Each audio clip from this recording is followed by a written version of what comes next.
ರಹತ್ಪುರ್ ಎಂಬ ಹೆಸರಿನ ಊರಿತ್ತು. ಅಲ್ಲಿ ಮೋನು ತನ್ನ ಹೆಂಡತಿ ಸುನೀತಾ ಮತ್ತೆ ಮಗು ಲಕ್ಷ್ಮಣ್ ಜೊತೆ ವಾಸಿಸ್ತಾ ಇದ್ದ. ಮೋನು ತನ್ನ ತಂದೆ ಬಿಟ್ಟು ಹೋಗಿರೋ ಡಾಬಾನ ನೋಡ್ಕೊಳ್ತಾ ಇದ್ದ. ಅದೇ ಊರಲ್ಲಿ ಸುರೇಶ್ ಎಂಬ ವ್ಯಕ್ತಿ ಇದ್ದ. ಅವನು ತನ್ನ ಹೆಂಡತಿ ಸುಷ್ಮಾ ಜೊತೆ ಡಾಬಾನ ನಡೆಸ್ತಾ ಇದ್ದ. ಇವತ್ತು ಕೂಡ ನಮ್ ಡಾಬಾದಲ್ಲಿ ಯಾರು ಊಟ ಮಾಡಕ್ಕೆ ಬರ್ಲಿಲ್ಲ. ಇವತ್ತು ಕೂಡ ನಮ್ಮ ಡಾಬಾಕ್ಕೆ ಯಾರು ಕೂಡ ಊಟ ಮಾಡಕ್ ಬರ್ಲಿಲ್ಲ. ಎಲ್ರು ಸುರೇಶ್ ಡಾಬಾಗ್ ಹೋಗಿ ಊಟ ಮಾಡ್ತಾ ಇದಾರೆ. ಒಂದ್ ವೇಳೆ ಹೀಗೆ ಆದ್ರೆ ನಾವು ಲಕ್ಷ್ಮಣನ್ನ ಓದೋದಕ್ಕೆ ಒಳ್ಳೆ ಸ್ಕೂಲ್ಗೆ ಸೇರ್ಸಕ್ಕಾಗಲ್ಲ. ನೀವು ಚಿಂತೆ ಮಾಡ್ಬೇಡಿ, ಭರವಸೆಯಿಂದ ಕೆಲಸ ಮಾಡಿ. ನಾನ್ ಕೇಳ್ಪಟ್ಟಿದ್ದೀನಿ ಶ್ರಮಕ್ಕೆ ಅದರ ತಕ್ಕ ಫಲ ಸಿಗುತ್ತೆ ಅಂತ.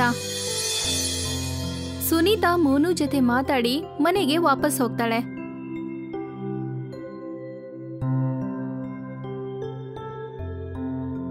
ಮನೆಗೆ ಹೋಗ್ತಿರುವಾಗ ಸುನೀತಾಗೆ ಸುಷ್ಮಾ ಸಿಗ್ತಾಳೆ. ಅಯ್ಯೋ ಸುನೀತಾ, ಹೇಗಿದೀಯಾ?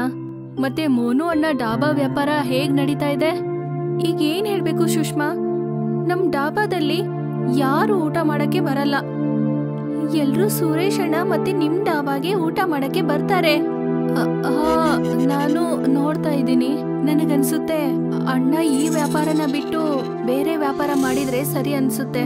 ಅವ್ರ ತಂದೆ ಡಾಬಾ ನಡ್ಸೋವಾಗ ಆಗ ಇಡೀ ಊರಿನ ಜನರು ಊಟ ಮಾಡಕ್ಕೆ ಬರ್ತಾ ಇದ್ರು. ಬಹುಶಃ ಮೋನು ಅಣ್ಣನಿಂದ ಡಾಬಾ ನಡ್ಸಕ್ಕೆ ಆಗ್ತಿಲ್ಲ ಅನ್ಸುತ್ತೆ. ಹೋಗ್ಲಿ ಬಿಡು, ನಡಿ ನಾನೀಗ ಹೊರಡ್ತೀನಿ.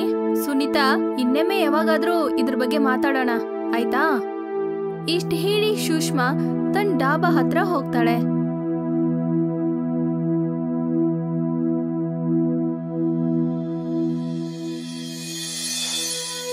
ರಾತ್ರಿ ಸಮಯ ಆಗುತ್ತೆ.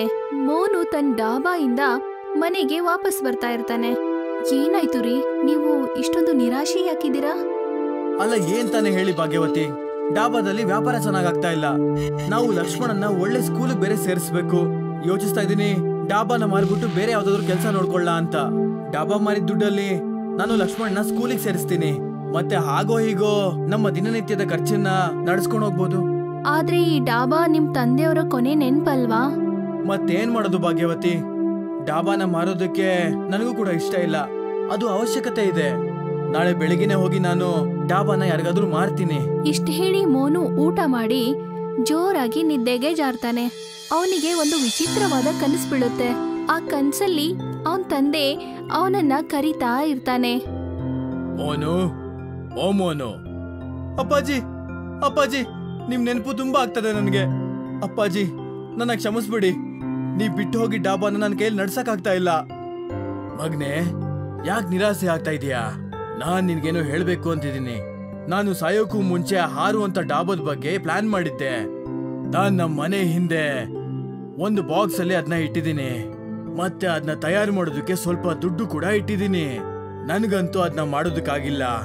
ಆದ್ರೆ ನೀನ ಹಾರುವಂತ ಡಾಬಾನ ತಯಾರು ಮಾಡಿ ನಾನ್ ಅರ್ಧಕ್ಕೆ ನಿಲ್ಸಿರೋ ಕೆಲ್ಸನ ಪೂರ್ತಿ ಮಾಡು.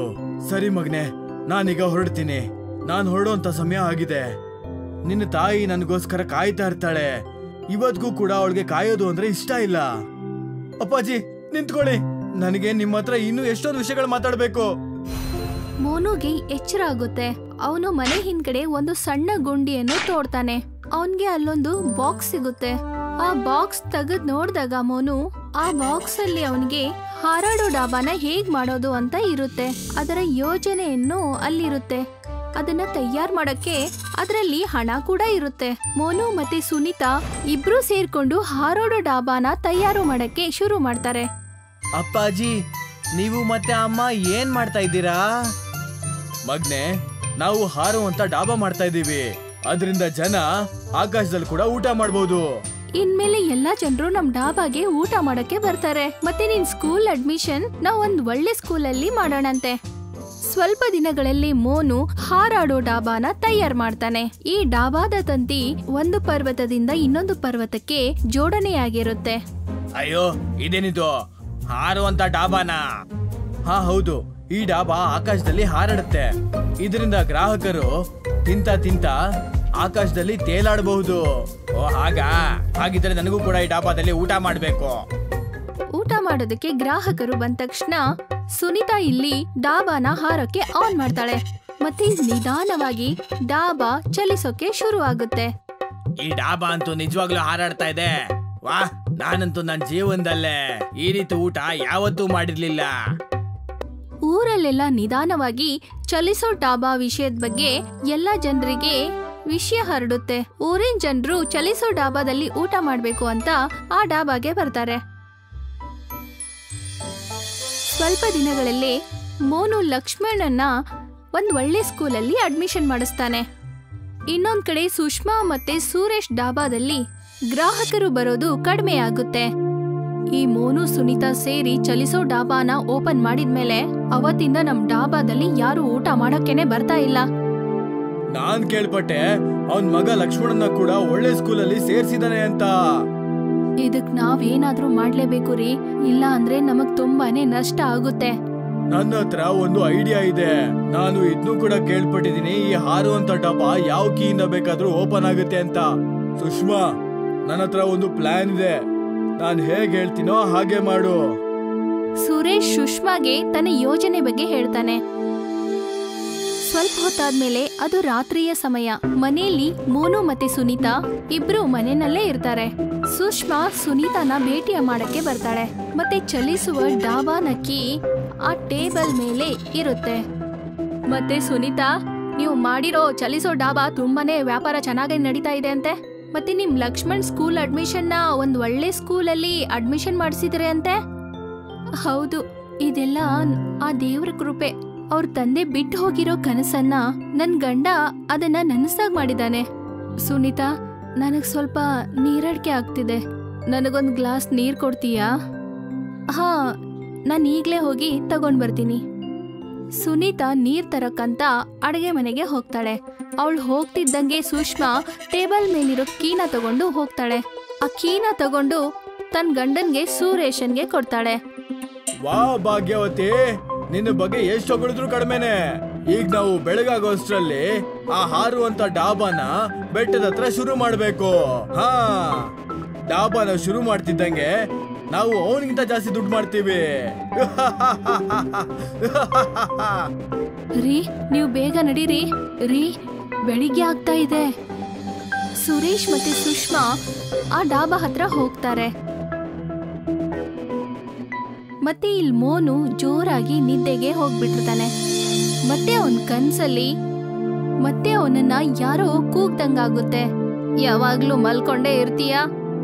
ಅಮ್ಮ ಅಮ್ಮ, ನನಗೆ ನಿಮ್ ನೆನಪು ತುಂಬಾ ಆಯ್ತು. ಹೌದು ಮಗನೇ, ಅದ್ ಕಾಣಿಸ್ತಾನೆ ಇದೆ. ನಿನ್ ಮನೆಯಿಂದ ಆ ಡಾಬಾ ಕೀನ ಕತ್ ತಗೊಂಡ್ ಹೋಗಿದ್ದಾರೆ. ನಿನಗದ್ರ ಬಗ್ಗೆ ಕೂಡನೂ ಗೊತ್ತಿಲ್ಲ. ಮೊದ್ಲಿಂದ ನೀನು ಈಗ್ಲೂ ಕೂಡ ಬೇಜವಾಬ್ದಾರಿಯಿಂದ ಇದೀಯಾ. ನೀವ್ ವೈದ್ಯದನ್ನ ಕೇಳಿ ನನಗೆ ಎಷ್ಟು ಖುಷಿ ಆಯ್ತು.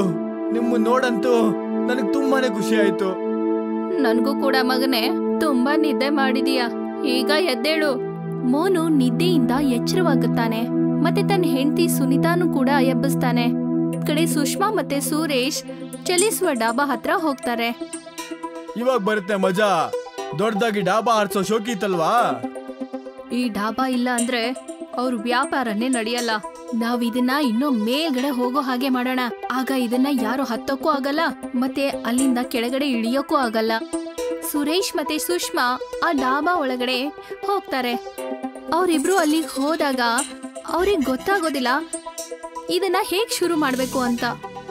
ಆಗ ಸುಷ್ಮಾಗೆ ಅಲ್ಲಿ ಆ ಡಾಬಾನ ಚಲಿಸೋ ಒಂದ್ ಮಿಷನ್ ಕಾಣಿಸುತ್ತೆ. ಇಲ್ಲಿ ನೋಡಿ, ಅಲ್ಲಿರೋ ಹ್ಯಾಂಡಲ್ ಇಂದ ಈ ಡಾಬಾನ ಸ್ಟಾರ್ಟ್ ಮಾಡ್ಬೇಕು ಅನ್ಸುತ್ತೆ. ಈ ಮಿಷನ್ ಇಂದ ಈ ಡಾಬಾನ ಸ್ಟಾರ್ಟ್ ಮಾಡ್ತಾರೆ ಅನ್ಸುತ್ತೆ. ಹಾ, ಬಹುಶಃ ಅದೇ ಕಾರಣಕ್ಕೆ ಈ ಡಾಬಾ ಹಾರುತ್ತೆ ಅನ್ಸುತ್ತೆ. ನಾನು ಈ ಹ್ಯಾಂಡಲ್ ನ ಮೇಲ್ ಮಾಡ್ತೀನಿ, ಆಮೇಲೆ ನಾವು ಇಲ್ಲಿಂದ ಹೊರಟೋಗೋಣ. ಸುರೇಶ್ ಹ್ಯಾಂಡಲ್ ಅನ್ನ ಮೇಲೆ ಮಾಡ್ತಾನೆ, ಆದ್ರೆ ಅದು ಮೇಲೆ ಹೋಗಲ್ಲ. ಆಗ ಸುರೇಶ್ ತನ್ನ ಎಲ್ಲ ಶಕ್ತಿಯನ್ನ ಆ ಹ್ಯಾಂಡಲ್ ಮೇಲೆ ಹಾಕಿ ಅದನ್ನ ಮೂವ್ ಮಾಡಕ್ಕೆ ನೋಡ್ತಾನೆ. ಆದ್ರೆ ಆಗ ಆ ಹ್ಯಾಂಡಲ್ ಮುರಿದು ಹೋಗುತ್ತೆ. ಮತ್ತೆ ಆಗ ಆ ಡಾಬಾ ಜೋರಾಗಿ ಆಕಾಶದಲ್ಲಿ ಹೋಗುತ್ತೆ. ಅಯ್ಯೋ ಅಯ್ಯೋ, ನಾವ್ ಈ ಕೆಳಗ್ ಹೇಗ್ ಹೋಗೋದು? ಅಯ್ಯೋ, ಈ ಡಾಬಾನ ಕೆಳಗ್ ಹೋಗೋ ಹಾಗ್ ಮಾಡ್ರಿ. ಅಯ್ಯೋ, ಹೇಗ್ ಕೆಳಗೆ ಹೋಗಾಗ್ ಮಾಡ್ಲಿ? ಹ್ಯಾಂಡಲ್ ಮುರಿದು ಹೋಗಿದೆ. ನಾವೀಗ ಹೇಗ್ ಕೆಳಗ್ ಹೋಗೋದು? ನಮ್ ಜೊತೆ ಇದೇನಾಯ್ತು? ಇದೆಲ್ಲ ನಮ್ದೇ ತಪ್ಪು. ಹಾ ಭಾಗ್ಯವತಿ, ನೀನ್ ಸರಿಯಾಗಿ ಹೇಳ್ತಿದ್ಯಾ. ಅವರಿಬ್ರು ಮಾತಾಡ್ತಿರುವಾಗ ಅಲ್ಲಿ ಮೋನು ಮತ್ತೆ ಸುನೀತಾ ಬರ್ತಾರೆ. ಮತ್ತೆ ಸುಷ್ಮಾ ಡಾಬಾಯಿಂದ ಅವರಿಬ್ರನ್ನ ನೋಡ್ತಾಳೆ. ಕಾಪಾಡು ಕಾಪಾಡು ಸುನೀತಾ, ನಮ್ಮನ್ನ ಕಾಪಾಡು. ಈ ಚಲಿಸೋ ಡಾಬಾದಲ್ಲಿ ನಾವು ಸಿಕ್ಕಾಕೊಂಡಿದೀವಿ. ನಮ್ಮಿಂದ ದೊಡ್ಡ ತಪ್ಪಾಯ್ತು. ನನ್ನ ಕ್ಷಮಿಸ್ಬಿಡು ಮೋನು, ನನ್ನಿಂದ ತುಂಬಾ ದೊಡ್ಡ ತಪ್ಪಾಗಿದೆ. ನಾವು ದುರಾಸೆಯಿಂದ ಎಷ್ಟು ಕುರುಡರಾಗಿದ್ವಿ ಅಂದ್ರೆ ನಿನ್ನ ಡಾಬಾನ ಮುಚ್ಚಿಸ್ಬೇಕು ಅಂತ ನಿನ್ನ ಮನೇಲಿ ಕಳ್ತನ ಮಾಡಿದ್ವಿ. ಅದೆಲ್ಲ ಇದ್ದಿದ್ದೆ ಬಿಡಿ. ಮೊದಲು ನಿಮ್ಮನ್ನ ಕೆಳಗಿಳಿಸ್ಬೇಕು. ಆ ಹ್ಯಾಂಡಲ್ನ ಕೆಳಗಡೆ ಮಾಡಿ. ಹಾಗೆ ಮಾಡಿದ್ರೆ ನೀವು ಕೆಳಗಡೆ ಬರ್ತೀರಾ. ಆ ಹ್ಯಾಂಡಲ್ ಮುರಿದೋಗ್ಬಿಟ್ಟಿದೆ. ಅದೇ ಕಾರಣಕ್ಕೆ ನಾವು ಇಲ್ಲಿ ಸಿಕ್ಕಾಕೊಂಡಿದ್ದೀವಿ. ಪರವಾಗಿಲ್ಲ ಬಿಡು, ಒಂದ್ ಕೆಲಸ ಮಾಡು, ಡಾಬಾ ಬೀಗನ ಆಫ್ ಮಾಡು ಮತ್ತೆ ಆಚೆ ಬಾ. ಅವಾಗ ಡಾಬಾ ಅದ್ರ ಪಾಡಿಗೆ ಅದು ಕೆಳಗಡೆ ಬರುತ್ತೆ. ಸುರೇಶ್ ಆ ಕೀನ ಆಫ್ ಮಾಡಿದ ತಕ್ಷಣ ಡಾಬಾ ಕೆಳಗಡೆ ಬಂದ್ಬಿಡುತ್ತೆ. ಸುರೇಶ್ ಮತ್ತೆ ಸುಷ್ಮಾ ಇಬ್ರು ಸೇರ್ಕೊಂಡು ಮೋನು ಮತ್ತೆ ಸುನೀತಾಗೆ ಕ್ಷಮೆ ಕೇಳ್ತಾರೆ. ಅದಕ್ಕೆ ಮೋನು ಹೇಳ್ತಾನೆ, ನೀನ್ ತಪ್ಪು ಒಪ್ಕೊಂಡಿಯಲ್ಲ, ನನ್ಗೆ ಖುಷಿ. ಮುಂದೆ ಸುರೇಶ್ ಮತ್ತೆ ಸುಷ್ಮಾ ತಮ್ಮ ಡಾಬಾನ ನಿಷ್ಠೆಯಿಂದ ತಮ್ಮ ಡಾಬಾನ ನಡ್ಸೋಕೆ ಶುರು ಮಾಡ್ತಾರೆ.